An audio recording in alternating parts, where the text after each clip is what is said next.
A widowed firefighter who cannot read a bedtime story without shaking. A quiet bookstore owner who sees the pain he hides. And one night when the lights go out, the past comes rushing back. What happens when the man who saves others has to face the fire still burning inside him? Stay with this story, because in the darkness, one small voice, one steady hand, might be the only thing that brings him back. Before we dive into the incredible story, do not forget to like, subscribe and hit the bell button so you never miss our powerful, life-changing content. Thank you for listening to this heartfelt story. If it moved you, share it, comments below, and let someone know you are never alone. I still smell the smoke, even when the air is clean. It settles in my chest, like a memory that refuses to loosen. My daughter's room feels too quiet tonight. Her small bed untouched by stories. I hold a book, hands rough, heart heavier. The words blur, not from the light, but from something deeper. Then I step into her world. A small bookstore at the edge of town, where paper and dust carry a softer scent than ash. Nora looks up, steady, voice gentle. Stories help hearts remember how to beat again, she says. I almost leave. Instead, she places a book in my hands. Her fingers brush mine. Warm, steady, real.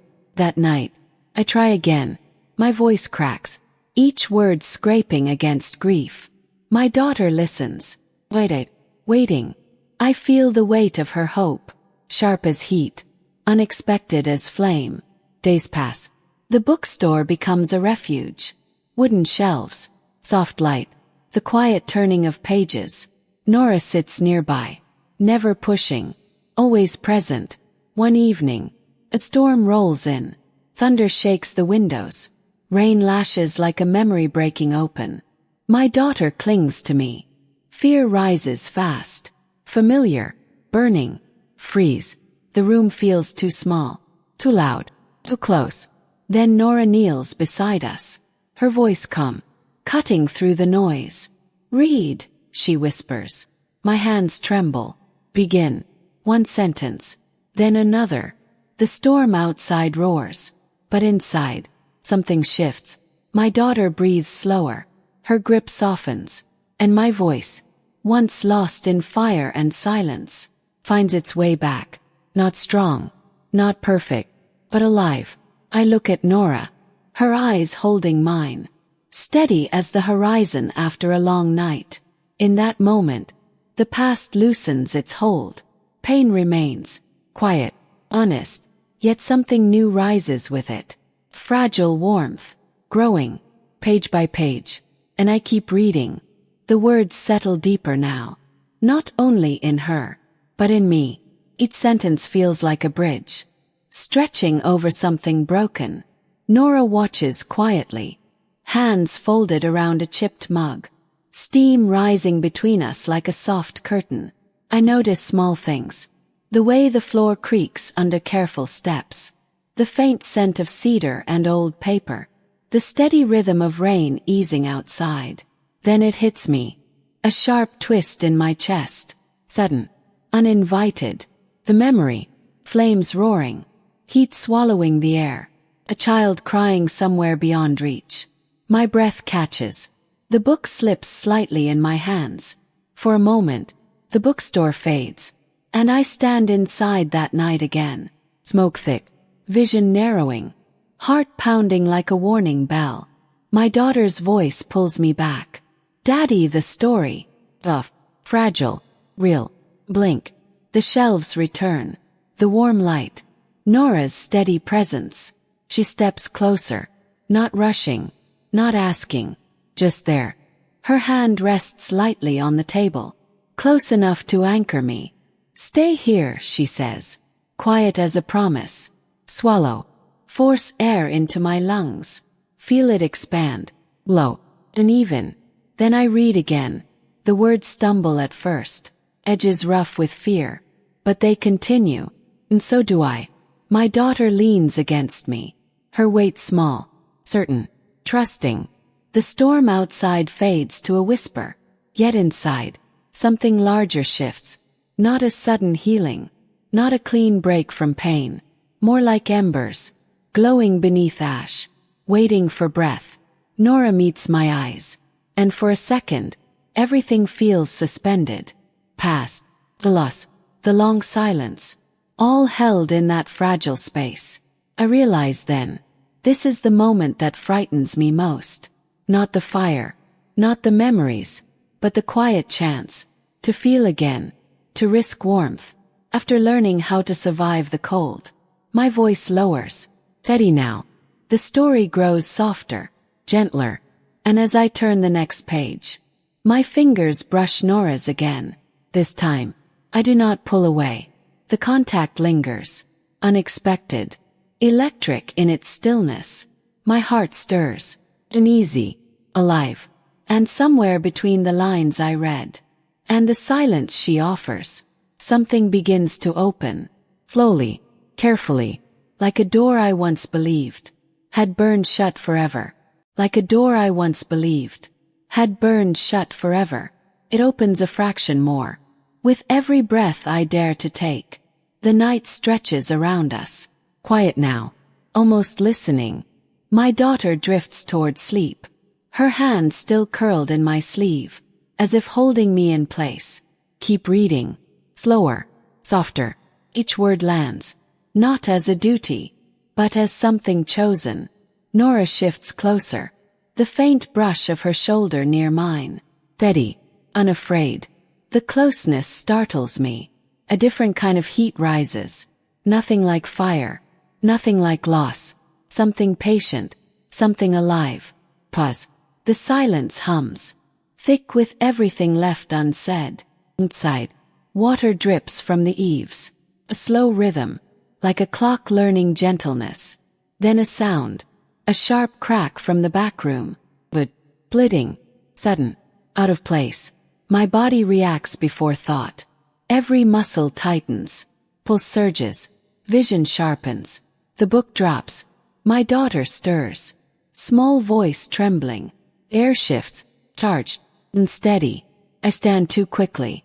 Chair scraping harsh against the floor. The smell hits next. Not smoke, but something close enough to twist my chest. Old wiring, burnt dust, a ghost of something dangerous. My breath shortens. Nora rises, yet alert. It is all right, she says, though her eyes search the shadows. The back hallway waits. Narrow, too familiar. I step forward, each footfall heavy, echoing louder than it should. The walls feel closer, pressing in, holding memory in their grain. Another sound, faint hiss, then silence. My heartbeat fills the space, loud, relentless. I reach the doorway. The dark inside feels thick, almost breathing. For a second, I stand on the edge of two worlds. The one behind me, warm, fragile, alive, and the one ahead, uncertain, pulling, sharp with memory. Nora's voice behind me, tough, anchoring. I am here. Inhale, step forward, and the moment stretches, thin as glass, ready to shatter or hold, depending on what waits just beyond the dark. I move anyway. The hallway air feels cooler, yet heavier, like it remembers something I wish to forget.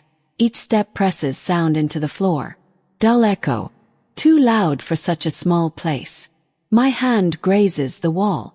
Rough wood, grounding, real. Behind me, I sense Nora, not touching, yet close enough to steady the space between breaths. Another hiss, closer now. My pulse spikes, sharp, urgent. For a flicker of a second, I am back there, flames curling along a ceiling, heat biting through gear, a door that refused to open. I blink hard. The present fights its way back. Dim light spills from a half-open storage door. Push it wider. A single bulb sways overhead, casting shadows that stretch and recoil. Boxes line the walls, old pages stacked in quiet towers. Then I see it. A small heater tipped on its side, cord bent at an odd angle. A thin thread of smoke curls upward. lazy, dangerous. The smell thickens. My chest tightens. But I do not freeze. Not this time. I step forward. Low. Measured. Reach down. The metal is warm. Not burning. Yet enough to warn. I pull the plug free. The hiss dies instantly. Silence drops into the room. Heavy. Complete. I stay crouched. Hand still wrapped around the cord. Breath uneven. Waiting. Listening. Nothing follows. No roar. No collapse. No loss. Just the faint sway of the bulb. And the soft settling of old wood. Relief comes strange. Not a rush, but a slow unwinding. Like knots loosening one by one. Rise. Turn back. Nora stands in the doorway. Light behind her. I searching mine. For a moment, neither of us speaks. Then she steps closer. Her hand finds my wrist. Firm. Warm. You stayed, she says. Simple words. Yet they land deep. I look down at the quiet heater. Then back at her. I felt it coming, I answer. Voice low. Steady in a way I almost do not recognize. Her fingers tighten slightly. Not holding me back. Just reminding me I am here. Alive. Present. Behind us. My daughter calls softly. The sound pulls something open again. Not fear. Something gentler. I walk back with Nora beside me. Each step lighter. Yet charged with something new. The room greets us with warmth. Soft light wrapping around the edges of the moment. My daughter looks up. Sleepy. Trusting.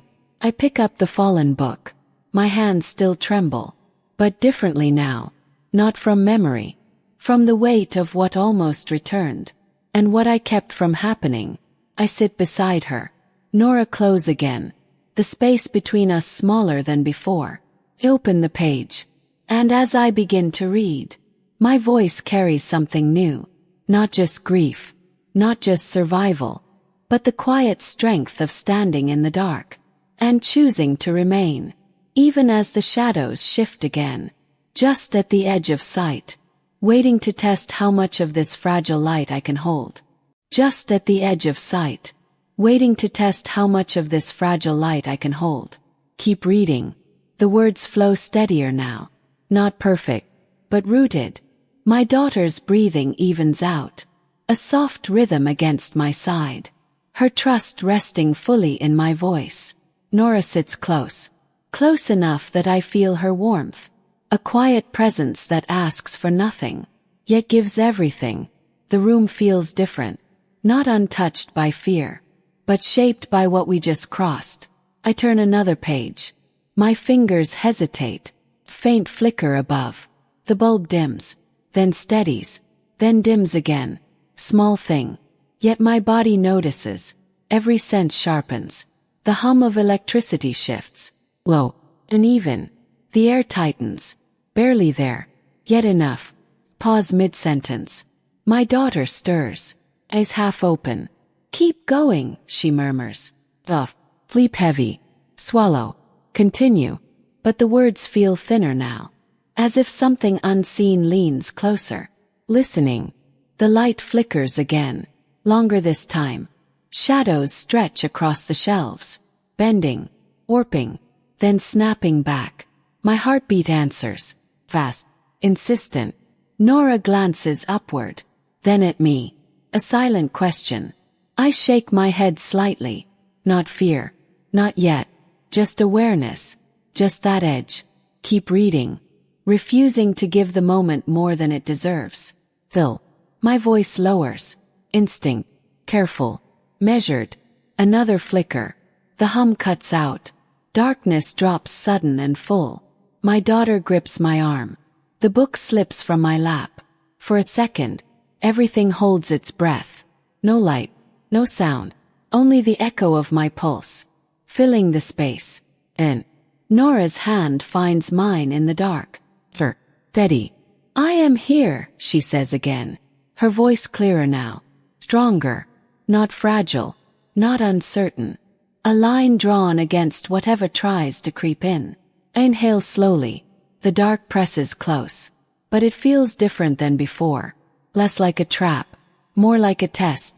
I tighten my grip on her hand, grounding, choosing, and in that stillness, before the light decides to return, or stay gone, I feel my daughter lean into me, trust unbroken, and something inside me answers, not with panic, but with a quiet readiness, as if this moment, this fragile balance between shadow and warmth, is asking who I am becoming, and whether I will hold this small circle of light, even when I cannot see it, even as something shifts again, just beyond the reach of breath, waiting for me to take one more step forward. Take it, not into the dark, but into myself. My hand tightens around Nora's. My other arm wraps around my daughter. I breathe in slowly. Deep, steady. Listen to me, I whisper. My voice feels different now. Grounded, certain. The light is still here. The words settle, first in me, then in them. Faint click. The bulb flickers back. Soft gold spills across the room. Gentle, unhurried. Nothing has changed. And everything has. My daughter looks up, is calm again, as if she always believed the light would return. Nora's hand lingers in mine. No rush to pull away. In that quiet glow, I see it clearly. The fire took much from me, left scars that still ache. But it never took this. The chance to begin again. The courage to stay. The warmth of people who choose to stand beside pain. Pick up the book. The page waits, patient. I continue reading, not to escape, not to forget, but to live inside each word. Feel, to heal. Nora leans closer, her shoulder resting lightly against mine. No fear in it, only trust, and I understand something simple and strong. Healing does not arrive like a sudden rescue. Grows, quietly, in shared moments, in steady voices, in hands that remain when darkness falls. I look at my daughter, then at Nora, both here, both real. The past still exists, but it no longer owns every breath. I turn the final page. Not an ending, just a pause in the story. 'Cause love, real love, is not about erasing pain. It is about carrying it together, until it becomes lighter. And as I close the book, no, even when the light flickers, even when shadows return, kind heart, a steady presence, and the courage to stay, can guide anyone back, one quiet word at a time.